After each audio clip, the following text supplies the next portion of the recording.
necesito para que le dé sentido a este corazón que no encuentra reposo si no es contigo. Ven, te necesito para que le dé sentido a este corazón que no encuentra reposo. Hermanas, amigos que nos visitáis en esta mañana, sed bienvenidos todos a la casa del Señor. Veo que la bicicleta os ha dejado llegar, porque además coincidía con el horario de nuestro culto. Vamos a empezar este culto al Señor alabándole con el cántico, el himno número 1, que encontráis en los boletines que se han repartido. Dice: juntos en tu presencia, henos bendito Dios con filial reverencia para escuchar tu voz. Salvos por pura gracia, siervos por puro amor, llena tú nuestras almas. Bendícenos, Señor. Este es el deseo también que traemos en esta mañana, la sed del Señor y de seguir aprendiendo de su palabra. Vamos a ponernos en pie. Vamos a cantar con alegría este himno.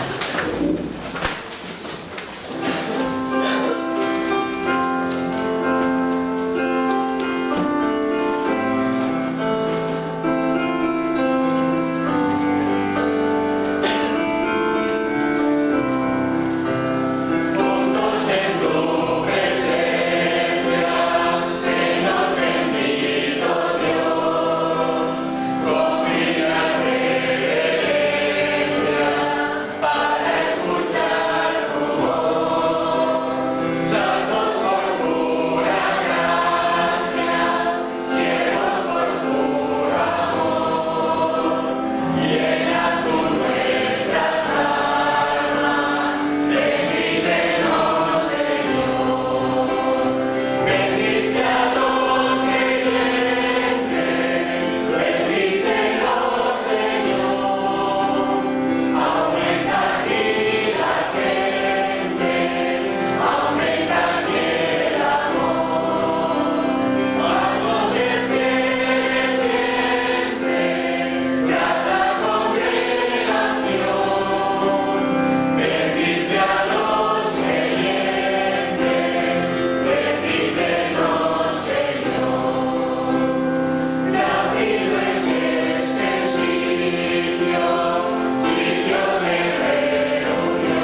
Vamos a pedir la bendición de Dios.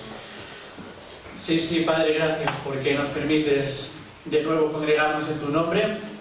En esta mañana, gracias porque juntos podemos abrir nuestros corazones y pues expresar esa gratitud por tu amor hacia nosotros, por tu palabra.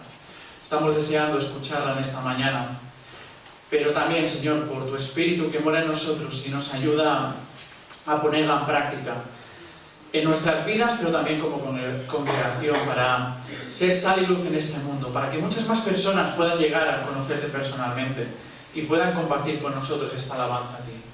Gracias, Padre, por tu gracia, por tu misericordia, como hemos cantado.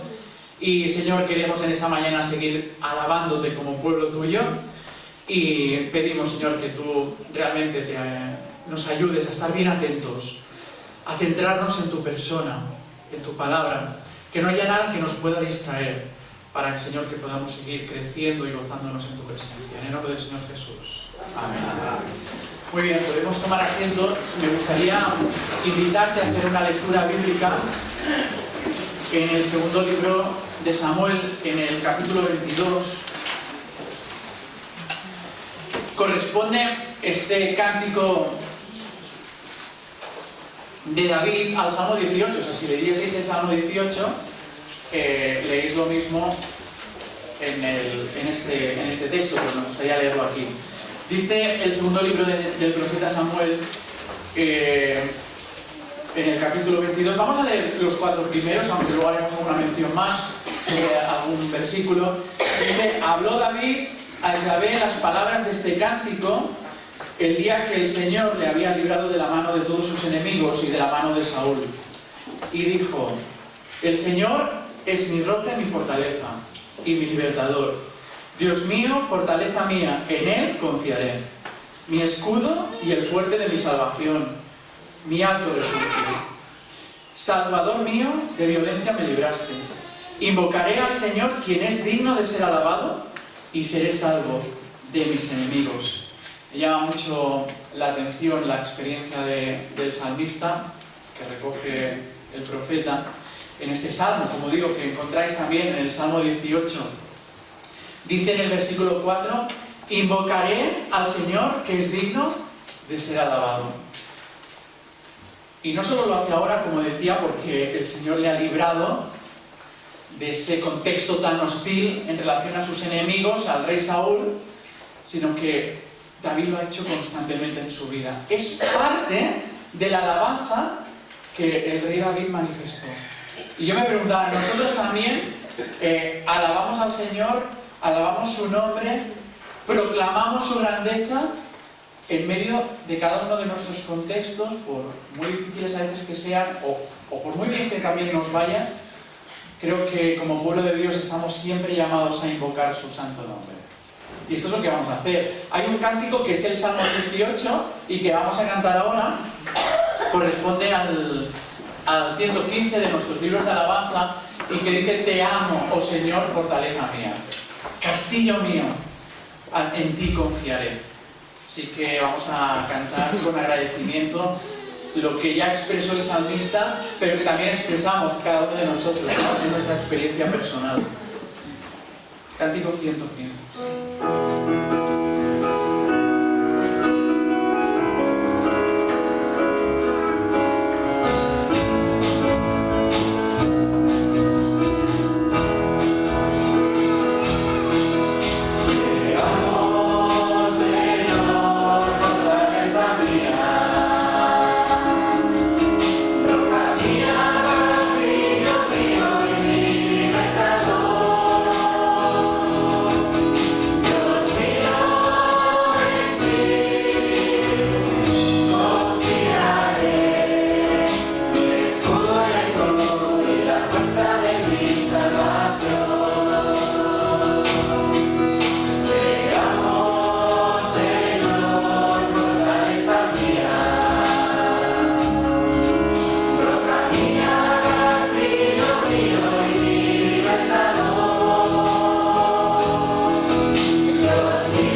7 de este capítulo 22, dice: en mi angustia invoqué al Señor y clamé a mi Dios.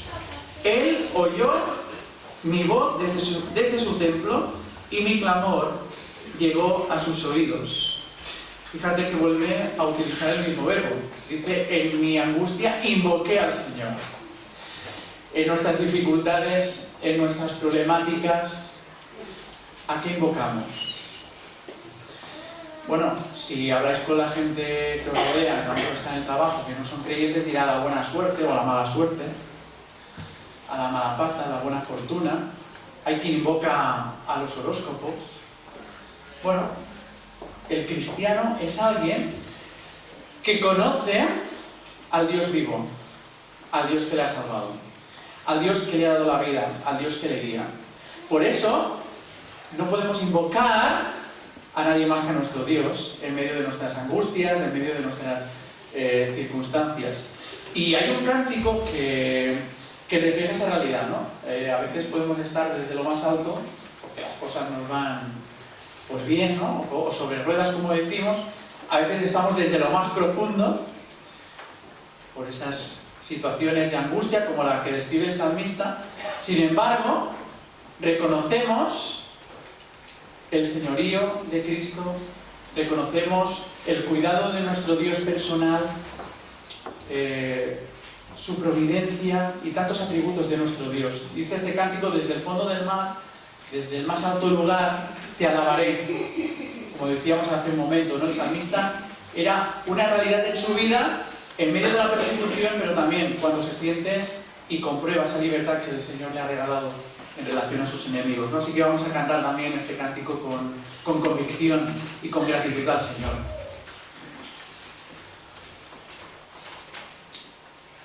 Este no lo tenemos en los libritos, así que hay que mirar, ya lo tenemos aquí.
El Señor es mi roca y mi fortaleza. Es el fundamento inconmovible sobre el cual podemos fundamentar realmente nuestras vidas.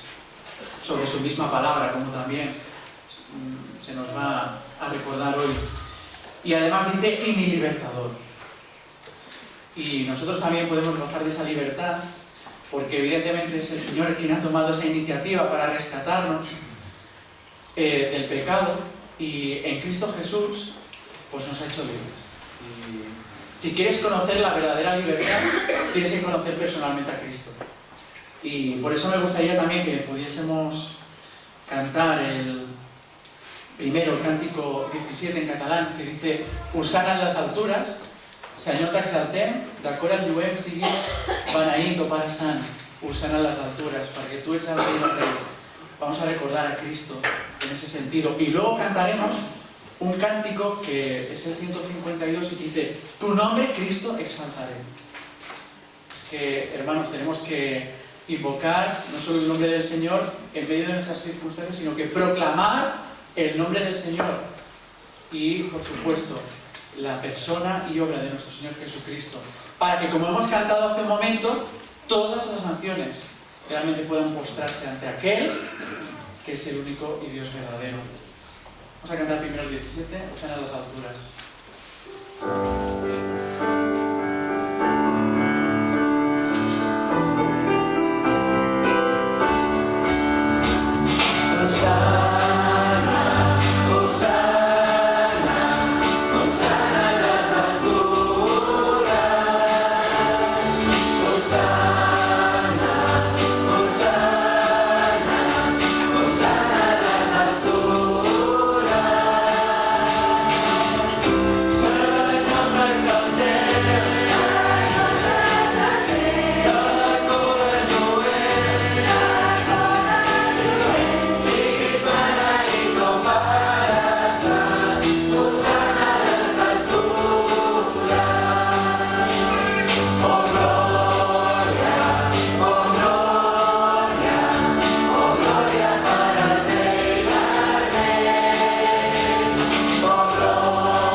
Auténtica paz, libertad y, como decíamos también, pues conociendo la providencia, el cuidado, el consuelo del Señor, que nos ha prometido que no vamos a estar solos, Él va a estar hasta el fin del tiempo. Tenemos a su Espíritu con nosotros, que nos ayuda, que nos guía, que nos capacita, que nos consuela. Del cielo viniste, tu nombre Cristo exaltaré, cántico 152.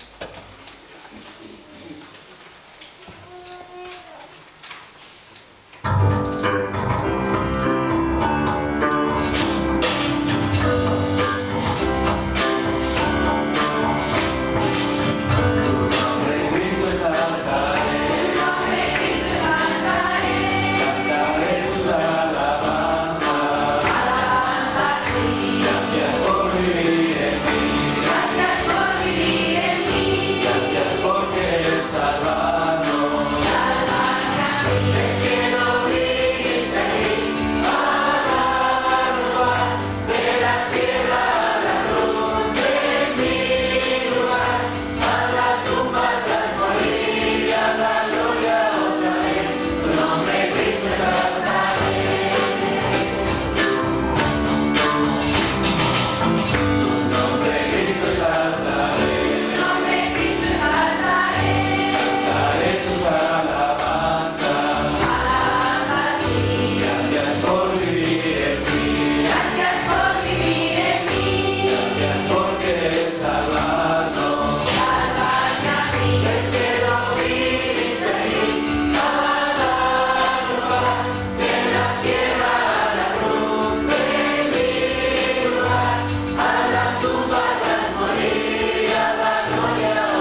pues que realmente esto sea siempre una realidad, no solo ahora, que realmente pues como pueblo del Señor nos gozamos en esta alabanza a Él, sino que a través de nuestra manera de conversar con otras personas, de actuar en nuestras vidas, de tomar decisiones, estemos exaltando el nombre de nuestro Señor, que así sea.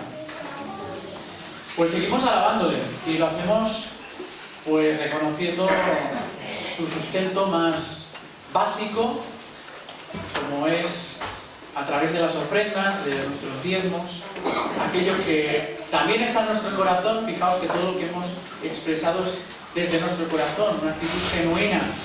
Entendemos que Él es nuestro sustentador y así queremos, pues en gratitud a Él, alabarle a través de nuestras ofrendas. Pero si hay alguien que nos visita en esta mañana, no queremos que lo haga por obligación ni que se sienta, pues eso, de alguna manera inducido a ofrendar, sino que realmente el Señor nos pide que hagamos un corazón agradecido. 2 diáconos van a ayudarnos a pasar las ofrendas.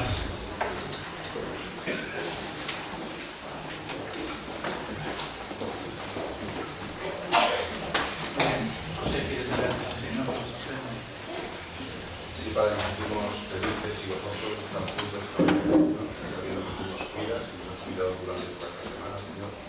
Que tu mano está sobre nosotros, Señor. Sentimos cerca de ti, Señor, y como digo, nos sentimos felices de estar juntos adorando esta mañana, Señor. Vamos ahora a presentar estas ofrendas delante de Dios para que tú las bendigas, Señor. Siempre desde un corazón agradecido a ti, sabiendo que todo lo que tenemos viene de ti, Señor. Te pedimos que tú bendigas estas ofrendas y que las hagas grandes. Muy bien, pues queremos resaltar algunos anuncios que son importantes. La verdad es que los anuncios que vais a encontrar en la página 2 forman parte del futuro inmediato que tenemos como iglesia como en actividades. Porque recordad aquellos acontecimientos de iglesia que después del culto, cuando después nos podamos saludar en 5 o 10 minutos, pasaremos a la votación de esos estatutos que ya hemos repartido, que nos los hemos leído, que hemos podido preguntar, todas estas cosas. Pasaremos ya a votar y a ver si así podemos ya aprobarlos y dar el curso lógico en relación a la FEREDE y a las autoridades. Después recordar a aquellos que estén haciendo preparados para servir, aunque no tengáis los deberes hechos, venir, no pasa nada. Bueno, sí que pasa, pero hay que ir haciéndolo. No tiréis la toalla, pero creo que es muy importante. Hoy hablaremos acerca de los profetas y vamos también a plantear cuestiones que son básicas, pero que son muy importantes tenerlas claras. Y vuestras aportaciones siempre son constructivas. Se aprende más de esa manera muchas veces que no pues con una clase teórica, ¿no? Mesa de San Jordi, el martes. Vamos a ponernos en la Rambla Nova. Este año, por primera vez, no te dan el permiso y te dice el primero que llegue. Entonces te coges el puesto más estratégico que puedas pensar, sino que el ayuntamiento ya nos ha dicho dónde exactamente nos tenemos que poner. Así que lo pedimos tanto, este año lo vamos a hacer conjunto con las 4 iglesias de Tarragona, y entonces pedimos el permiso, porque no nos habíamos puesto todavía de acuerdo la iglesia hermana en Capuchín y nosotros. A nosotros nos han puesto ya tocando a tu Ferru, allí en el balcón del Mediterráneo. Entonces, como a los hermanos de Capuchín les han puesto más cerca de donde normalmente estábamos, pues vamos a ponernos allí, para estar más cerca. Pero es el último tramo de la Rambla. Antes nos tenían el penúltimo tramo, pues ya nos van metiendo para el último. Bueno, esperemos que sea únicamente este año y que no sea una dinámica del consistorio. Pero bueno, es importante que estemos. Van a pasar personas. Tenemos que orar además para que el Señor bendiga ese día y que la Biblia, como vamos también a recordar hoy, sea el fundamento de personas que busquen y deseen buscar al Señor de una manera personal y puedan ser transformadas, claro, como nosotros. Así que si todavía no te has apuntado, aunque solo tengas media hora, solo tengas una hora, te apuntas a nuestro hermano Natanael, porque es bueno participar de una manera activa de este testimonio público que estamos dando, aunque haya otros hermanos de otras iglesias, pero que nosotros también podamos cooperar y colaborar en ese testimonio público en el día del libro, en el día de San Jordi. Natanael, recordadlo, que sea a las 6 de la tarde, pero pásate por la mesa. Y luego también el estilo de iglesia. Más o menos hay unos 60 apuntados. Somos más en la congregación, así que no sea un motivo económico, que no sea un motivo laboral. Si solo puedes venir el domingo, pues también lo puedes decir, o el sábado. Anímate. El Señor da estas oportunidades para fomentar esa comunión fraternal y también para disfrutar de un entorno que es formidable y aprender también, seguir aprendiendo de su palabra. Así que no te quedes paralizado y apúntate a nuestro hermano José, ¿de acuerdo? Y esperemos que ese número pueda seguir aumentando. Para aquellos que realmente no podéis asistir, habrá culto el próximo domingo a las 11:30. No habrá escuela dominical, pero sí que habrá culto a las 11:30. Espero que sean los mínimos porque todos estemos allí. Así que tomad buena nota. Esto está bien, en la primera página, en lo que son los horarios. Y ya sin más, bueno, mirad lo de la excursión del día 1. Todo esto lo vamos recordando también el próximo domingo. Todavía tenemos tiempo. Pero vayamos poniéndonos al día a través del boletín. Y sin más, como decía, vamos a pasar a la predicación de la palabra. Esta mañana tenemos a nuestro hermano Óscar, que ya estuvo ayer en el 60 aniversario de la Unión Bíblica.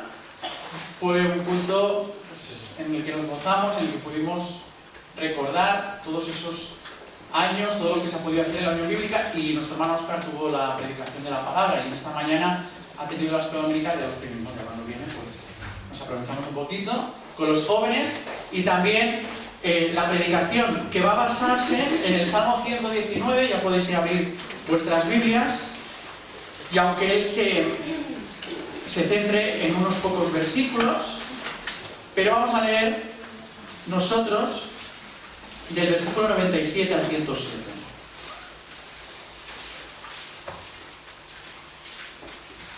Salmo 119, a partir del versículo 97. Dice: oh, cuánto amo yo tu ley. Todo el día es ella mi meditación. Me has hecho más sabio que mis enemigos con tus mandamientos, porque siempre están conmigo. Más que todos mis enseñadores he entendido, porque tus testimonios son mi meditación. Más que los viejos he entendido, porque he guardado tus mandamientos. De todo mal camino contuve mis pies para guardar tu palabra. No me aparté de tus juicios, porque tú me enseñaste. Cuán dulces son a mi paladar tus palabras, más que la miel a mi boca. De tus mandamientos he adquirido inteligencia. Por tanto, he aborrecido todo camino de mentira. Lámpara es a mis pies tu palabra y lumbrera mi camino. Juré y ratifiqué que guardaré tus justos juicios. Afligido estoy en gran manera. Vivifícame, oh Señor, conforme a tu palabra. Que el Señor bendiga su palabra en esta mañana en nuestros corazones. Y así más vamos a dar paso a nuestro hermano Óscar para que exponga lo que el Señor ha puesto en su corazón.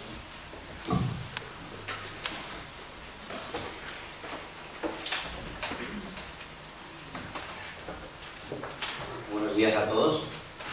¿Me escucha bien por detrás? Sí. Bueno, aprovecho para mandaros saludos siempre de la iglesia ahí donde me reúno en Francia, y a Adrián también. Está bien. Lo podéis quitar del boletín porque veo que ahora es porque está buscando trabajo, ya tiene trabajo de hace un tiempo. O sea que, como podéis ir orando por él por otros temas, pero que ya tiene trabajo, gracias a Dios. Bueno, como ya sabéis, ya hace unos años que me emancipé. Me fui de casa primero por razones de estudio y luego pues por trabajo. Y como cualquiera que tiene una casa, pues tengo que ir al supermercado, ¿no? Me toca hacer la compra de vez en cuando. Y hay algo que siempre me ha llamado la atención en el supermercado, y es la cantidad de marcas ofertadas para un mismo producto, ¿verdad? Si te paseas, por ejemplo, por el pasillo de los productos de higiene personal, hay, no sé, 30 tipos de champú, 30 marcas de champú diferentes, 40 marcas de geles, de todo, ¿verdad? Desodorantes, colonias, muchísimos tipos, ¿verdad? Y lo peor para mí, llega cuando llegas al pasillo de la pasta, porque la pasta pasa lo mismo, ¿no? Hay 30 o 40 tipos, 30 o 40 marcas de pasta distintos, por ejemplo, para los espaguetis. Y claro, yo miro las cajas y digo, ¿qué diferencia hay? Yo miro por dentro, a veces se ve el espagueti, ¿no? si tienen lo mismo, ¿qué diferencia hay, no? ¿Qué diferencia hay? Hay una diversidad increíble en los supermercados. Y es que el supermercado no es más que un reflejo de nuestra sociedad. Vivimos en una sociedad plural, una sociedad que oferta muchas cosas para un mismo producto, para una misma idea, para una misma manera de pensar, un mismo objeto. Y eso nos podemos dar cuenta también si miramos a nuestro alrededor. Si miramos en la iglesia, por ejemplo, ¿cuántas nacionalidades tenemos representadas? No lo sé, pero muchas, ¿no? Si miramos por la calle paseando, ¿cuántas maneras de vestir vemos? ¿Cuántos estilos distintos? ¿Cuántas maneras de peinarse distintas? ¿Verdad? ¿Cuántas maneras de hablar diferentes existen? ¿Cuántos acentos? ¿Cuánta pluralidad, ¿no? hay en nuestra sociedad? Y lo mismo sucede con temas como la política o la religión. Cuando llegan las elecciones, conocemos a los dos partidos mayoritarios, pero hay una cantidad de partidos que se presentan, ¿verdad? Increíble, hay un pluralismo, cuando se habla de política o religión, un pluralismo impresionante. Esta mañana hablábamos del Islam en la escuela dominical, pero hablamos del Islam, pero hay tantísimas religiones en el mundo, cientos de miles, me atrevería a decir, de religiones en el mundo, y que están representadas también en nuestro país, en nuestra sociedad, aquí en la que vivimos. Y tienen cosas muy buenas, la pluralidad, el pluralismo, esta diversidad, tiene cosas muy positivas. El problema es que nuestra sociedad está cogiendo aquellas cosas que no son tan buenas y estamos convirtiendo ese pluralismo, esa pluralidad, esa diversidad, estamos convirtiéndola y estamos convirtiéndonos en una sociedad relativista que cada día adhiere más a lo que postula el relativismo, que dice que, al final no existen verdades absolutas, ¿no?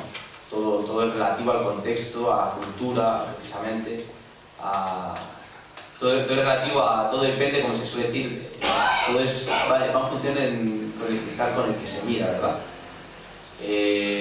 Claro, si hablamos de los espaguetis, pues estoy de acuerdo, todo es relativo, ¿no? Porque unos mirarán, los mejores espaguetis para unos serán los más baratos, otros dirán que el mejor espagueti es el de menor contenido en sal, otro dirá que es el de mayor calidad, pero ¿qué decir de temas como la ética y la moral? ¿Qué decir de temas como lo que está bien y lo que está mal? ¿Acaso no existen verdades absolutas? ¿Acaso todo es relativo? Todo depende de la persona, porque pensar que el relativismo lo que dice al final es que dos verdades que se oponen pueden ser verdades. Por lo tanto, verdades a medias. Nada es absoluto. Y algunos piensan que esta manera de pensar en nuestra sociedad occidental nos ha iluminado, ¿no? Que ahora nos ha abierto el entendimiento porque ahora absorbemos más, ¿no? Y somos más tolerantes y aceptamos más y decimos, pues igual yo no estoy en lo cierto, pues tengo que escuchar todo y tengo que saber relativizar mis verdades, lo que yo pienso, ¿no? Y creemos que nuestra sociedad vive en esa era de luz, ¿no? Y de luz que también tantos estudios, universidades, tantos libros, ¿no? Sin embargo, nuestra sociedad se parece mucho a la sociedad que se encontró Pablo cuando llegó a Atenas, se nos narra en Hechos 17, una sociedad muy parecida a la nuestra, una sociedad multicultural, una sociedad donde había muchas religiones mezcladas. Se nos dice que habían templos construidos para muchísimos dioses, incluso un templo para el dios no conocido, por si acaso había otro dios que no lo sabía, y que precisamente a Pablo le reciben también filósofos de todo tipo, los epicúreos, los estoicos que estaban allí, le reciben, y además vemos que le reciben como, oye, a ver qué tienes que contarnos, Pablo, y dejémosle que hable y a ver qué nos dice. Era gente abierta, un poco como nuestra sociedad, ¿no? Gente que escucha tal y que no se sabe, ¿no? Pero tal vez todo puede ser, ¿por qué no? Y la diferencia está en que esa sociedad que nosotros vemos y que se autodenomina como la sociedad de la inteligencia de las luces, ¿no? Hoy en día de iluminada, que tenemos tanta visión y tanta aceptación. La Biblia no la define así. La Biblia, cuando Jesús envió a Pablo a los gentiles y cuando él lo narra así, se presenta ante el rey Agripa, ¿recordáis? En Hechos 26 se nos dice, versículos 16 al 18, Pablo le dice a Agripa lo que Jesús le dijo cuando le envió a los gentiles, a los griegos también. Dice, Hechos 26, 16 al 18, pero levántate y ponte sobre tus pies, porque para esto he aparecido a ti, para ponerte por ministro y testigo de las cosas que has visto, y de aquellas en que me apareceré a ti. librándote de tu pueblo y de los gentiles, a quien ahora te envío. Los gentiles. ¿Para qué? ¿Para qué fue enviado Pablo a los gentiles? Para que abra sus ojos, para que se conviertan de las tinieblas a la luz y de la potestad de Satanás a Dios, para que reciban por la fe que es en mí perdón de pecados y dejen entre los santificados. O sea, que esa sociedad que es tan parecida a la nuestra, que se creía tan iluminada, tanta filosofía, tanto conocimiento, es una sociedad que es definida por Jesús mismo como una sociedad que vivía en tinieblas y que vivía en la oscuridad. Y eso mismo sucede hoy en nuestra sociedad, es una sociedad muy parecida.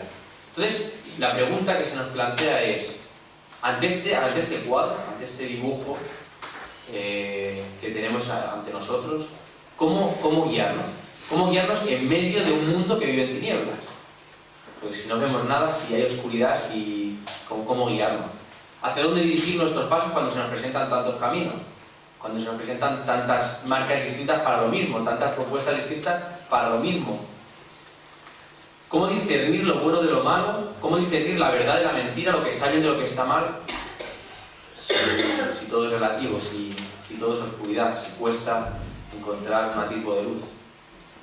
Bueno, seguramente la mayoría conoceréis la respuesta, por lo menos la respuesta teórica, que es que la palabra de Dios es la que contiene la verdad, es la que contiene el camino y es la que contiene esa luz que necesita el mundo. Es algo que encontramos en la palabra. Y hay un salmo, es el Salmo 119, que se nos ha leído, que precisamente habla de esto. El Salmo 119 es muy conocido, ¿verdad? Por una cosa, por ser el más largo de la Biblia, ¿verdad?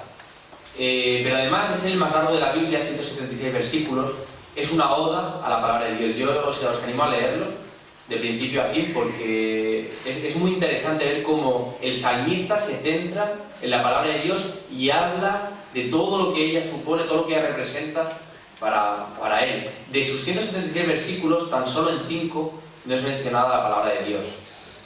La menciona de diferentes maneras, no siempre la llama palabra de Dios, usa diferentes sinónimos que permiten resaltar o destacar ciertos aspectos de ella, como por ejemplo ley, se refería como ley, testimonios, mandamientos, estatutos, juicios, palabra, dichos, ordenanzas, preceptos, caminos o sendas.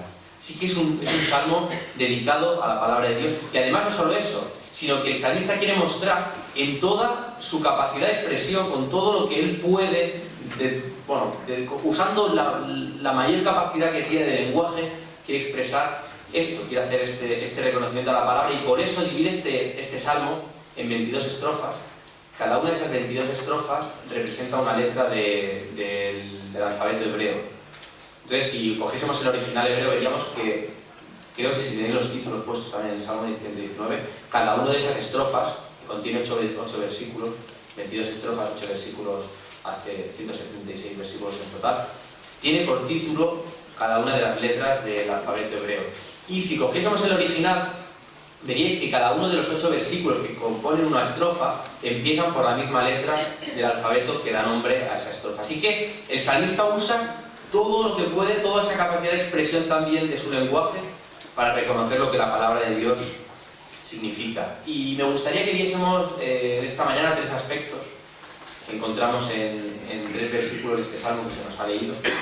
Se encuentran en los versículos 104, 105 y 106 de este salmo. Voy a volverlos a leer. Salmo 119, versículos 104, 105 y 106. Dice: de tus mandamientos he adquirido inteligencia, por tanto he aborrecido todo camino de mentira. Lámpara es a mis pies tu palabra y lumbrera a mi camino. Juré y ratifiqué que guardaré tu justo juicio. Lo primero que vemos, el primer aspecto que vemos en el versículo 104 es que la palabra de Dios es verdad. La palabra de Dios es verdad. Vemos que el salmista nos dice, al final de este versículo 104, nos dice: he aborrecido todo camino de mentira. El salmista es capaz de aborrecer todo camino de mentira. Si es capaz de aborrecer todo camino de mentira es porque es capaz de discernir el camino de mentira o los caminos de mentira, porque es todo camino. Es capaz de discernir la mentira de la verdad. Y es capaz de discernir la mentira de la verdad es porque conoce la verdad. Y por lo tanto es capaz de conocer lo que no es verdad. ¿Y qué le ha hecho discernir? ¿Qué le ha permitido discernir la verdad de la mentira? Dice al principio de este versículo 104, el inicio: el haber adquirido inteligencia. La inteligencia adquirida, ¿de dónde? De los mandamientos, es lo que le permite al salmista distinguir la verdad de la mentira y por lo tanto aborrecer todo camino de mentira. ¿Y qué es la inteligencia? Porque se habla mucho de inteligencia, ¿no? ¿Qué es la inteligencia? La inteligencia es la capacidad para asimilar, para adquirir, para entender y luego la utilización de esa capacidad, el uso de esa capacidad para afrontar problemas y resolverlos, ¿verdad? Eso es la inteligencia. Y hoy en día se vende un poco esto, se nos vende, pues se nos dice que esa inteligencia o bien se nace con ella, ¿no? O uno es inteligente o no, o bien se puede trabajar y bueno, pues están las universidades, los libros, los institutos, ¿verdad? Sin embargo, vemos que el salmista dice que no son los libros, que no es el haber nacido más listo, más inteligente o menos, sino que la inteligencia la ha adquirido, no ha nacido con ella, la ha adquirido de los mandamientos, de parte de los mandamientos de Dios. De tus mandamientos he adquirido inteligencia. Y es que meditar en la palabra de Dios nos permite precisamente eso, la definición de la inteligencia. Entender, comprender lo que Dios espera de nosotros y luego poner eso en práctica, utilizarlo, ¿para qué? Para afrontar y para resolver problemas en nuestra vida. Eso es lo que se define como inteligencia, lo que la Biblia nos define como inteligencia. Así que no pensemos que la inteligencia se consigue en los libros únicamente y en las universidades, ¿no? Además, fijaros el versículo 130 de este Salmo 119, que es muy curioso. Dice: la exposición de tus palabras alumbra, hace entender a los simples. Pues fijaros, hace adquirir esa inteligencia, esa capacidad a los simples. Pero claro, todo esto se basa en una premisa. El salmista dice que discierne, que aborrece el camino de mentira porque conoce la verdad, porque de los mandamientos ha adquirido esa inteligencia, ese discernimiento, pero se basa en una premisa, en que la palabra de Dios es verdad. Porque si la palabra de Dios no es verdad, de nada sirve todo esto, ¿verdad? Si la palabra de Dios no fuese verdad, no fuese la verdad absoluta, no una verdad media, no una verdad relativa, como tantas otras, sino, si no se trata de la verdad absoluta, de nada sirve la palabra de Dios. Sería simplemente un camino más, sería una propuesta más a un mundo que de propuestas ya tiene unas cuantas, ¿verdad? Y son muchos versículos los que apoyan, los que dicen, los que ratifican que la palabra de Dios es verdad. Aparte del cumplimiento, además, de muchas profecías que dan autoridad a la veracidad de la Biblia. Pero hay muchísimos versículos en la Biblia, cientos de versículos, que afirman que la palabra de Dios es la verdad. En este mismo Salmo, por ejemplo, versículo 30, dice el salmista: escogí el camino de la verdad. Versículo 43, no quites de mi boca en ningún tiempo la palabra de verdad. Versículo 86, todos tus mandamientos son verdad. Versículo 142, tu justicia es justicia eterna y tu ley la verdad. Versículo 151, cercano estás tú, oh Jehová, y todos tus mandamientos son verdad. Versículo 160, la suma de tu palabra es verdad. Así que para los creyentes es una tranquilidad esto, saber que toda la palabra de Dios es verdad, es la verdad absoluta, contiene la verdad absoluta, que todos sus mandamientos y sus caminos son verdad, es una garantía en medio de una sociedad relativista en la que, bueno, nada está claro, todo es posible, todo es posible. Y claro, igual estás pensando, bueno, esto que dices no es nada nuevo, ya lo sabemos que la palabra de Dios es verdad, ¿no? Esto no lo dudamos, ¿no? Sin embargo, vemos que de la misma manera que podemos decir nosotros, sí, lo tenemos claro que la palabra de Dios es verdad, Satanás lo sabe también muy bien. Y fijaros que está haciendo mucho daño a las iglesias y cada vez en las iglesias se introduce más ideas que cuestionan la inspiración de la palabra de Dios, que cuestionan la veracidad de las escrituras, como por ejemplo teorías como la inspiración parcial, donde se dice que, bueno, partes sí, partes no, o que el concepto está inspirado pero las palabras al final son humanas, por lo tanto tal vez no sea verdad lo que se dice en la palabra, o la inspiración naturalista, todavía más extremo, que dice que es un libro escrito por hombres, quizá con una capacidad intelectual pues alta, pero no deja de estar escrito por hombres y por lo tanto contiene ideas y conceptos de hombres. Hay iglesias que adoptan esta postura con respecto a las escrituras. Entonces, si la palabra de Dios no podemos decir que es la verdad absoluta, si es un camino más entre tantos otros, ¿de qué nos sirve, verdad? Si no tenemos claro que lo que ella contiene es la verdad, es el camino, ¿de qué nos sirve? Y como iglesia tenemos la responsabilidad de guardar eso, de creer y de presentarlo a la gente como eso. No podemos decir, se trata de otra opción. Tenemos que creer que es la verdad absoluta, que contiene la verdad absoluta, y tenemos que presentarlo así a las personas que no la conocen, no como una opción más, sino como lo que ella nos dice ser la verdad y la palabra de Dios revelada a los hombres. Y además, fijaros que el salmista no solo dice de tus mandamientos he adquirido inteligencia, por tanto he discernido todo camino de mentira. Dice he aborrecido. ¿Y qué significa aborrecer? Aborrecer significa rechazar. El salmista rechaza todo camino de mentira. Y esto ya cuesta más. Porque podemos creer y decir, bueno, yo me creo lo que dice la palabra de Dios, yo creo que es verdad. Pero de ahí a rechazar todo lo que va en contra de la palabra de Dios, cuesta más, ¿no? Rechazar ir a la calle, salir a la calle y alguien que piensa diferente, que dice algo que dice ser verdad y que va en contra de la palabra de Dios, y nosotros rechazar eso, cuesta más, ¿verdad? Porque muchas veces el que rechaza es rechazado y no nos gusta sentirnos rechazados. Sin embargo, el salmista dice que él aborrece, que él rechaza todo aquello que no es verdad, todo camino que entra en contraposición con lo que dice la palabra de Dios. Y no solo eso, aborrecer también se usa cuando un ave abandona el nido, se dice que un ave ha aborrecido el nido. Se usa para decir que el ave ha dejado el nido. De nada sirve discernir la verdad de la mentira, conocer la palabra de Dios, si seguimos viviendo en un camino de mentira, ¿no? Si seguimos teniendo un pie metido en caminos que van contra lo que Dios espera, contra las verdades de Dios, y otro pie en el camino que Dios nos marca. Debemos no solo rechazar, sino además debemos abandonar si es que estamos viviendo en algo que vaya contra la voluntad de Dios. En el versículo 105 vemos el segundo aspecto, la segunda característica que encontramos sobre la palabra de Dios. Hemos visto, en primer lugar, que la palabra de Dios es verdad. En el 105 encontramos que la palabra de Dios es luz. Dice este versículo: lámpara es a mis pies tu palabra y lumbrera mi camino. El versículo 130 de este mismo salmo dice también: la exposición de tus palabras alumbra.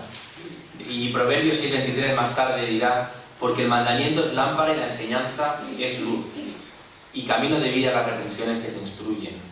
Fijaros que hemos hablado que estamos en un mundo que vive en tinieblas, unas tinieblas espirituales, no en tinieblas que tenemos luz, y más aquí en un país como el nuestro, ¿no? Pero en tinieblas espirituales, en la oscuridad, y la palabra de Dios trae esa luz que necesita el mundo.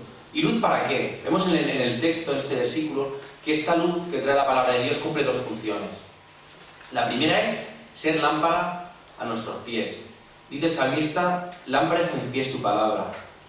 Y no es casualidad que hable de los pies. No sé si alguna vez habéis ido por el bosque de noche y solo con una linterna, completamente a oscuro, y con una linterna. Lo que nos interesa alumbrar, y lo que vamos a alumbrar de manera, diríamos, incluso intuitiva, son los pies, ¿no? Porque no vemos por dónde estamos andando. Lo que queremos saber es dónde pongo el pie. Si hay un charco, si hay una piedra, si hay unas zarzas, si es camino firme, ¿verdad? No vamos a estar mirando las copas de los pinos y andando y no saber ni si hay una bajada o una subida, ¿verdad? Nos interesa alumbrar nuestros pies, nos interesa saber dónde pisamos. Y hoy en día es precisamente lo que necesitamos y lo que nos ofrece la palabra de Dios. Nos ofrece afirmar nuestros pasos, nos ofrece saber exactamente dónde estamos poniendo los pies. En un mundo en el que vivimos y que hay inestabilidades, que hay crisis, hablamos de crisis económica, crisis espirituales también, crisis morales, crisis de valores éticos también. Necesitamos afirmar nuestros pasos y necesitamos saber dónde pisamos. Y claro, tampoco no nos dice que la palabra de Dios es linterna, pero es linterna mágica donde enfocar si hay piedra. No, es linterna que nos ayuda a discernir si hay piedra, si hay zarza, si hay charco. Podemos discernir, nos da esa capacidad de discernimiento. Luego, bueno, igual la vemos y aún así metemos el pie en el charco, ¿no? Metemos el pie en las zarzas.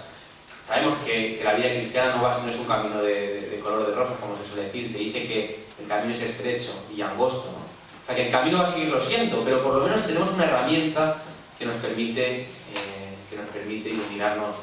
iluminar nuestros pasos, saber dónde ponemos los pies en cada momento. Y esto me recuerda mucho a la parábola de los 500. Recordáis que se narra en en Mateo 7, al final del Sermón del Monte, cuando Jesús termina el Sermón del Monte y se dirige a todas aquellas personas que le estaban escuchando y dice: el que ha oído y hace mis palabras, refiriéndose a todo lo que le había explicado, es como aquel hombre que construyó su casa sobre la roca, ¿no? Y cuando vinieron las tempestades, los vientos, las lluvias, esa casa se mantuvo firme. Y el que oye y no hace mis palabras, no cumple lo que yo he dicho, es como aquel que construye su casa sobre la arena, ¿no? Cuando vienen las tempestades, los vientos, se viene abajo. Pues viene a ser un poco lo mismo. El que oye, el que escucha la palabra y la conoce, por mucho que tenga esa posibilidad de usar la linterna, si no la ponemos en práctica, si no la integramos en nuestra vida y la usamos para dirigir nuestros pasos, de nada va a servir, pues seguiremos metiendo los pasos, los pies en barrizales, y cuando vengan los problemas nos vendremos abajo. Pero si cogemos la lámpara, si cogemos la palabra de Dios y la usamos, la integramos y discernimos lo que está bien y lo que está mal, nos servirá para evitar esos obstáculos y para estar firmes el día en que venga la prueba. Segunda función que cumple esta palabra, la palabra de Dios como luz, es la función de ser lumbrera a nuestro camino.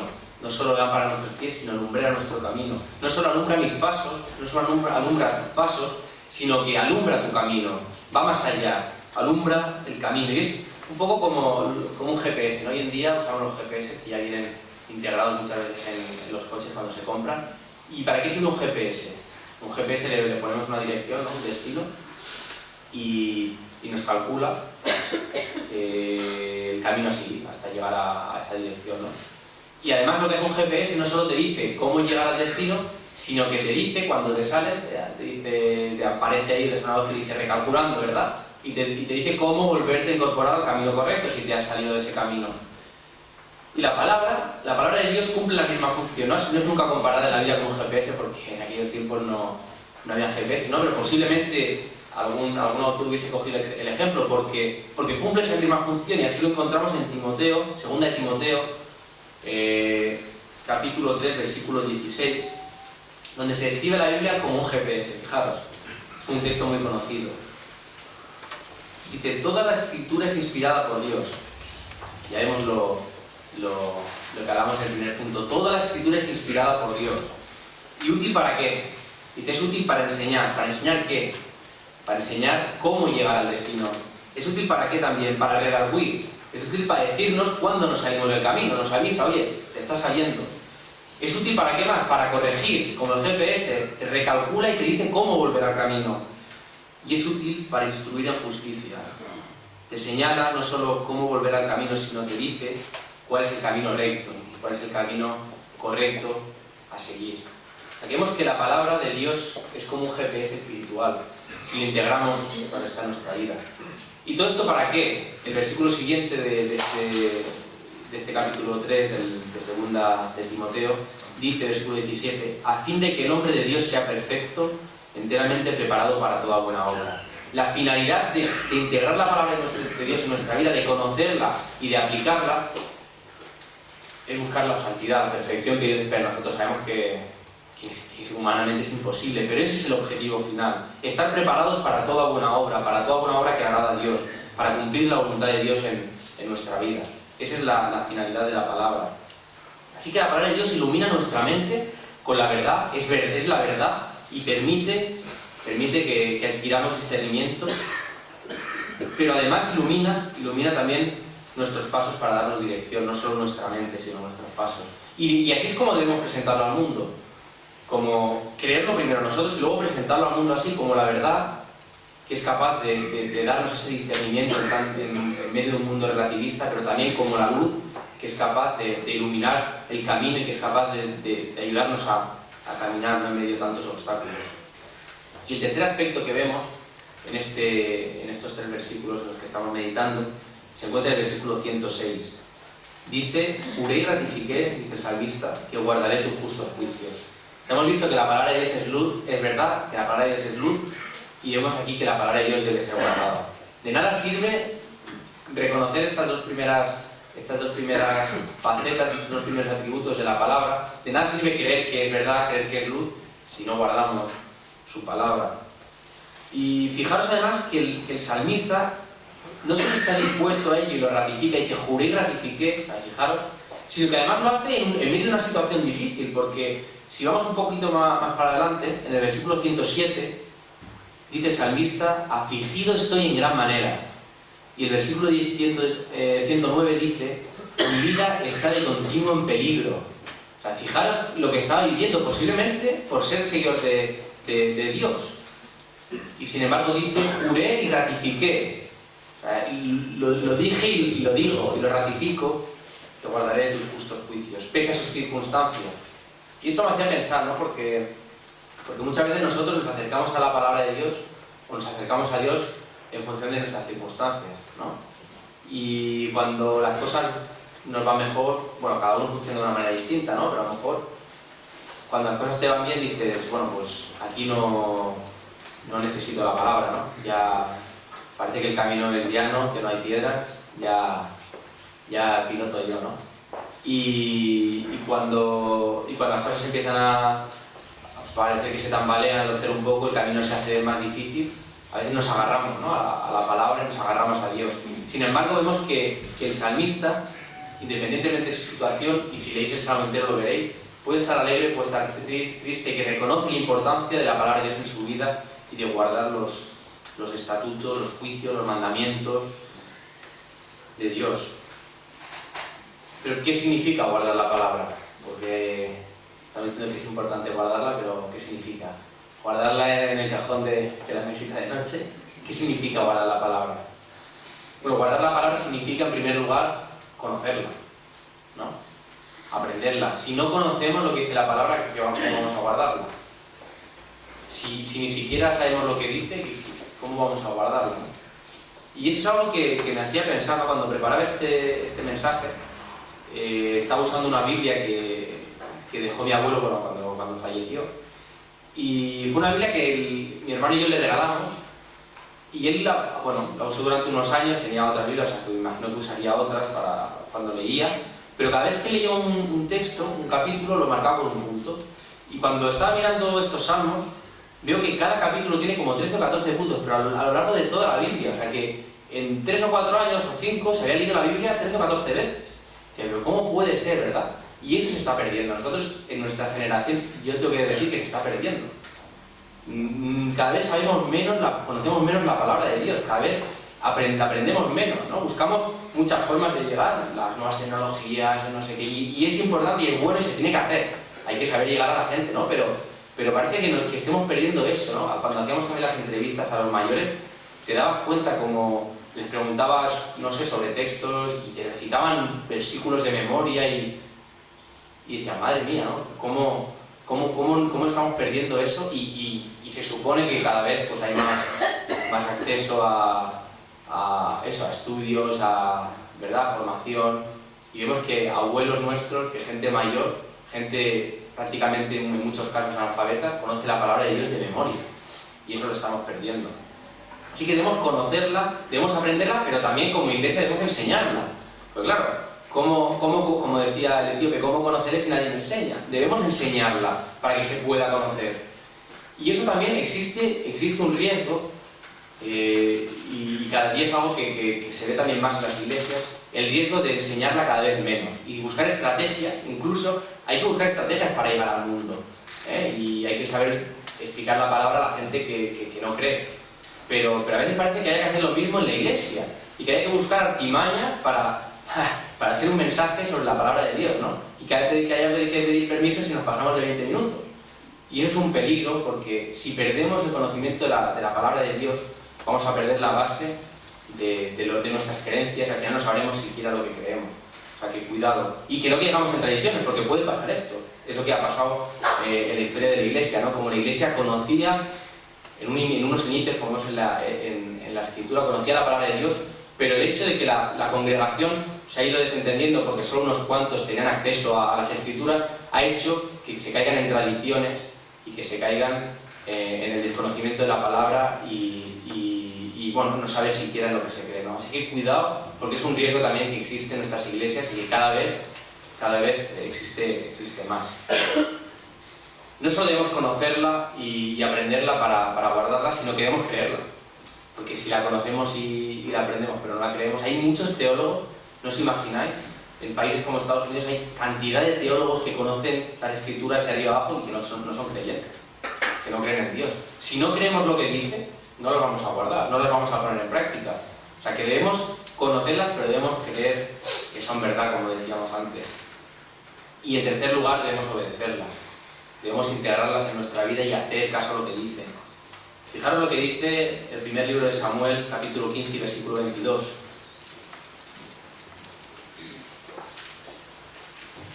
Primer libro de Samuel 15, 22.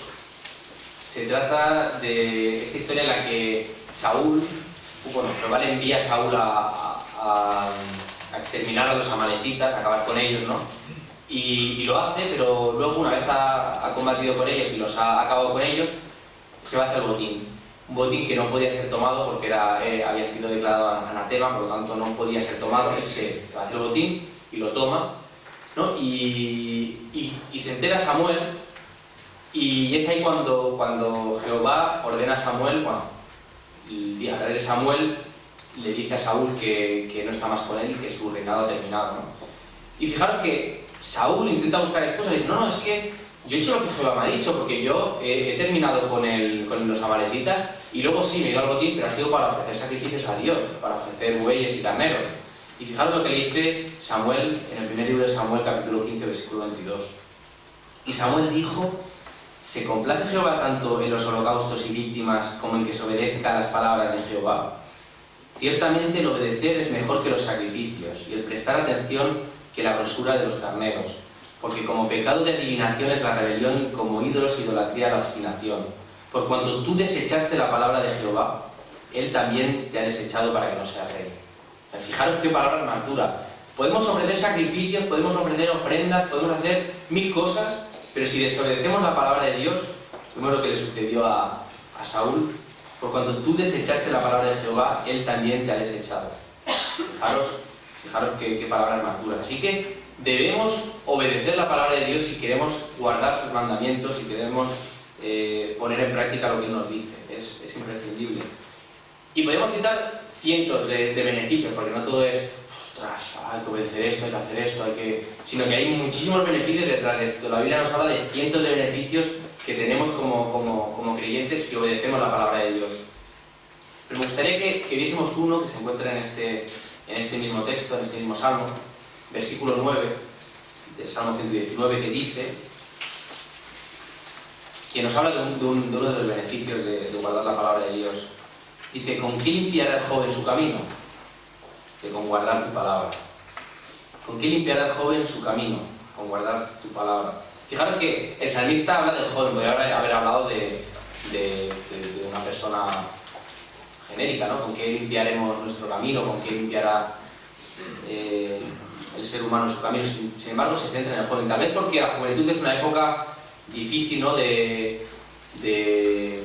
Donde uno se plantea muchas cosas, tiene dudas, y muchas veces no justifico, ¿no? Pero sí que es verdad que hacemos cosas que son más impulsivos, podemos decir, ¿no? Cuando somos jóvenes, y nos pueden llevar a ofender a Dios, y nos llevan y ofendemos muchas veces, ¿no? Y necesitamos, y ahora ya extrapolo, no solo los jóvenes, sino todo el mundo, necesitamos limpiar nuestro camino. Hemos hecho cosas malas, hemos hecho todo cosas que ofenden a Dios. ¿Y cómo podemos limpiar, borrar todo eso que hemos hecho que está mal? ¿Cómo podemos empezar nuestro camino desde cero? Dice este versículo 9, con guardar tu palabra. Esa es la manera de hacerlo. ¿Y cómo? Porque si guardamos la palabra de Dios, si meditamos en ella, si la conocemos, veremos que ella nos apunta hacia la persona de Jesús siempre. Y la persona de Jesús nos ofrece precisamente eso, el camino, la manera de limpiar nuestras faltas y de borrar nuestro pecado. Y eso debe ser presentado también así a las personas que no son creyentes, porque muchas veces presentamos la palabra de Dios como la verdad absoluta, como la luz, pero también como la que emite juicio, ¿no? La que dice lo que está bien, lo que está mal, lo que es pecado, lo que no, que es verdad. Pero es que además la palabra de Dios, y fundamentalmente y principalmente, el objetivo de la palabra de Dios es llevarnos a Jesús, y Jesús trae un mensaje de salvación y de esperanza al mundo. Trae un mensaje en el que nos permite que limpiemos nuestro camino, y eso la gente lo necesita escuchar también. cuando estamos viviendo momentos difíciles, ¿verdad? Angustia, cuando tenemos sentimientos de culpa, necesitamos saber que el Señor nos permite limpiar todo eso que hemos hecho y todo lo que está mal. Y así debe ser presentado a la gente. Así que ya para concluir me gustaría terminar haciendo referencia a Jesús, que todos sabemos que se nos habla de él como la palabra de Dios encarnada, ¿no? Fijaros que se dice que es el verbo hecho carne, pero también en Juan 12, 49, 50, versículos 49 y 50, Jesús dijo de sí mismo: porque yo no he hablado por mi propia cuenta. Dice, el Padre que me envió, Él me dio mandamiento de lo que he de decir. Por tanto, Jesús decía todo lo que Dios le había dicho. Dice, de lo que he de hablar. Y sé que su mandamiento es vida eterna. Así pues, lo que yo hablo, lo hablo como el Padre me lo ha dicho. O sea, creemos que Jesús era la palabra de Dios misma, lo que Él ya había recibido, eso lo transmitió al mundo. Es la palabra de Dios encarnada. Y por eso Jesús puede decir, y dijo en Juan 14, 6, y se apropió estos atributos que hemos visto hoy sobre la palabra de Dios. Dijo, yo soy el camino, la verdad y la vida, nadie viene al Padre sino por mí. Jesús vino a completar ese trozo de camino que faltaba, ese trozo de verdad que faltaba para que tuviésemos acceso al Padre, y gracias a Jesús podemos decir hoy que tenemos un camino completo, un camino marcado, trazado, y que tenemos un camino de verdad. Por eso Jesús se apropia de este atributo, de este adjetivo. Y lo segundo que dice Jesús, también en Juan 8:12 dice, yo soy la luz del mundo. Vemos que es la palabra de Dios, por lo tanto, si la palabra es la luz del mundo, Jesús también es la luz del mundo. El que me sigue no andará en tinieblas, sino que tendrá la luz de la vida. Hemos visto que la palabra de Dios cumple la función de ser lumbrera a mi camino, de ser lámpara a mis pies, pero es que además Jesús viene a completar esa función de luz, que es la palabra de Dios, y dice, el que me sigue no andará en tinieblas. Jesús viene no solo a ser lámpara, sino a ser acompañante nuestro en el camino.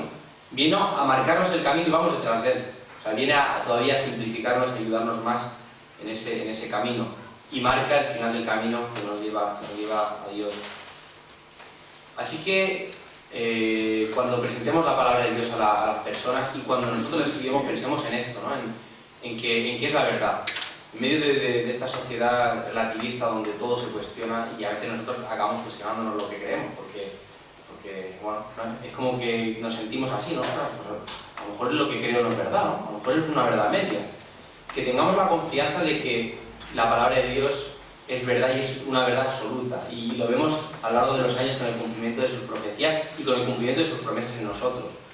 Estoy convencido que la mayoría de vosotros podéis decir, yo estoy convencido de que el Señor, lo que Él dice en su palabra es verdad porque lo he visto cumplido en mi vida. O sea, creamos eso y presentémoslo hacia la gente, como la luz también, la luz que pueda aportar esa luz, esa esperanza en medio del mundo en tinieblas, y también que nos animemos los unos a los otros a guardar la palabra de Dios y a estudiarla y a enseñarla a la Iglesia, y que se potencie esto. Así que el Señor nos bendiga a todos. Amén.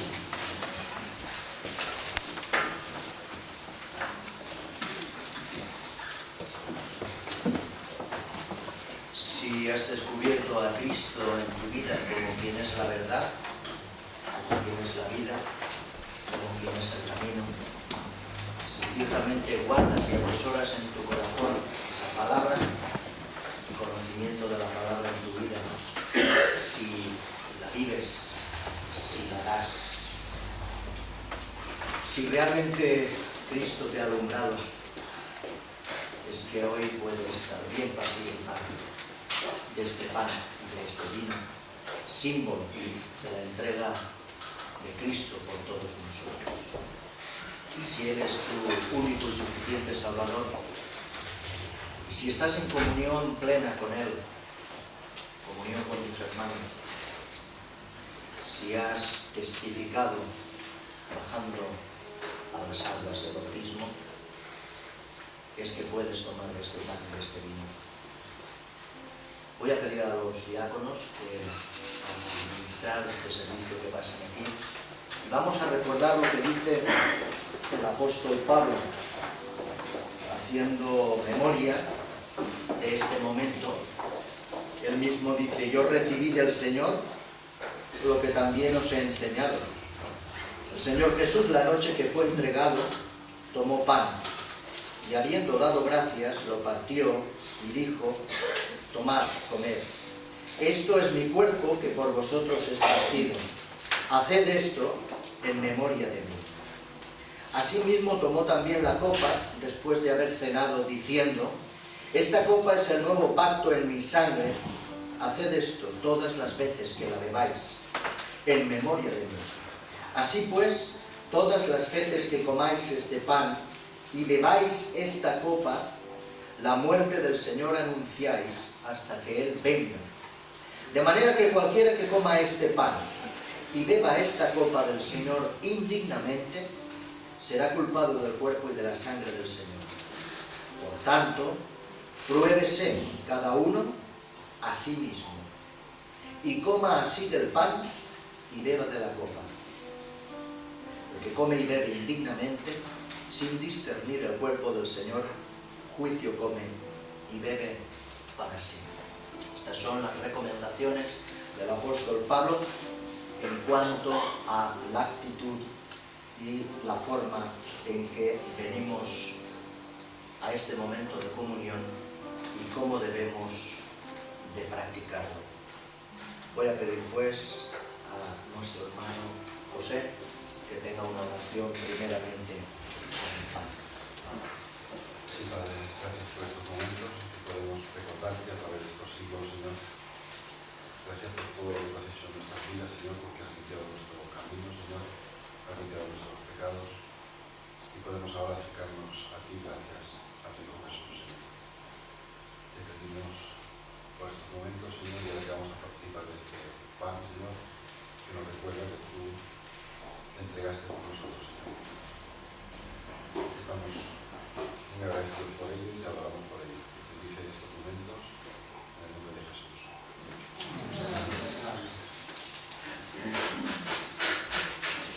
Y así el Señor repartió el pan a sus discípulos en aquel momento en el aposento alto cuando estaba reunido con ellos. Lo repartió como símbolo de su entrega y de su sacrificio por todos nosotros. Vamos, mientras pasamos estos símbolos, a entonar del 116, la segunda estrofa, que, como sabéis, nos dice: en el jardín del dolor mi carga decidió llevar, su corazón se angustió, mas sometió su voluntad. Vamos a contar la segunda estrofa mientras se pasa el pan.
Voy a pedir a nuestro hermano Moisés que tenga una oración por el vino.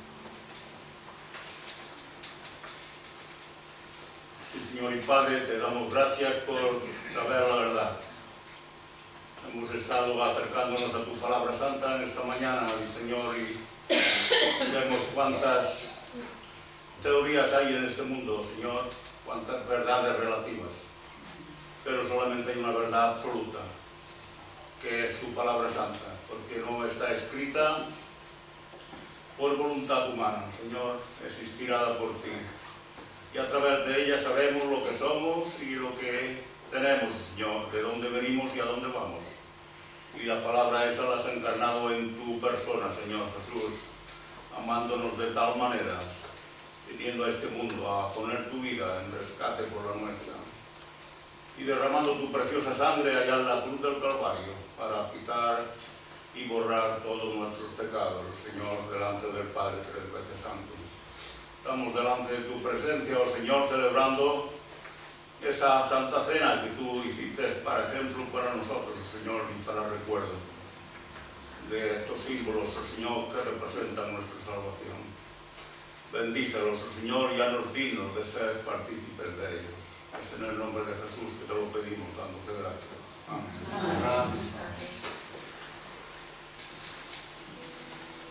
También después el Señor repartió la copa a sus discípulos y les recordó que iba a entregar en la cruz su sangre derramada para remisión de nuestros pecados.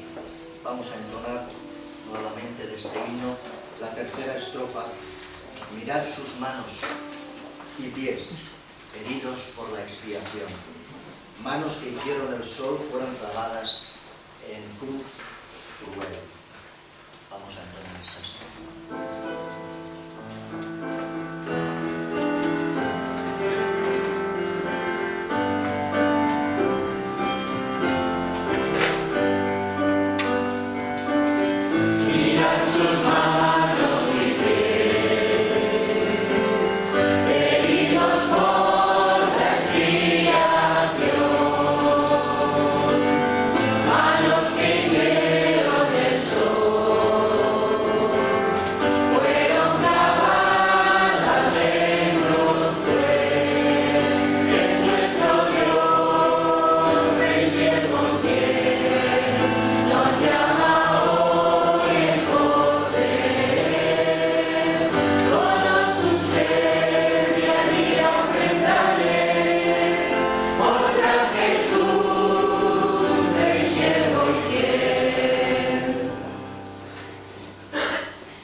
Y así pues el Señor se dirigió a sus discípulos y les dijo: tomad, bebed de esta copa.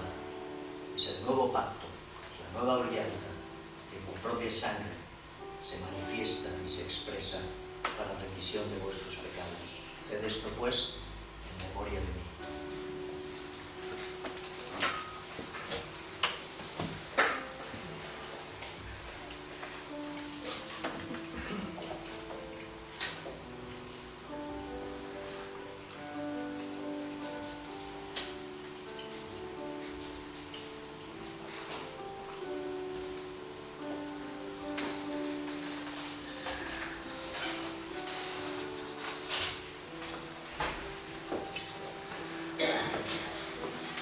Vamos a hacer ahora como una confesión de lo que hemos cantado, ¿verdad? Porque queremos servirle todos como iglesia, como creyentes, como discípulos suyos, como Él sirvió. Queremos confesar que Él debe seguir reinando en nuestros corazones, que queremos darnos a los demás como Él se dio por nosotros, que queremos en definitiva servir al Señor. Es la tercera estrofa de este canto.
Vamos a concluir nuestro culto en esta mañana diciéndole que queremos seguirle, como dice el himno 2, guiados por su luz, por su palabra, por su persona, y dice: mi ser a ti consagro, salvado por tu cruz. Cada día, cada hora, contigo quiero estar. Ven, Jesús, y guarda mi alma de pecar. Vamos a cantar las dos primeras estrofas, hay 3. Vamos a cantar las dos primeras, puestos en pie.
Padre Jesús, a ti la gloria por ser el Salvador.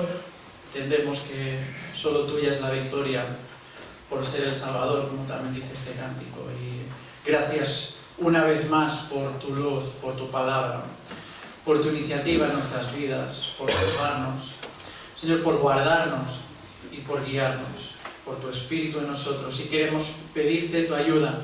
Reconocemos nuestras limitaciones, nuestras faltas de entendimiento, de ahí que, Señor, tú sigas iluminando a través de tu palabra nuestra mente para que podamos llevar a cabo tu voluntad en nuestras vidas.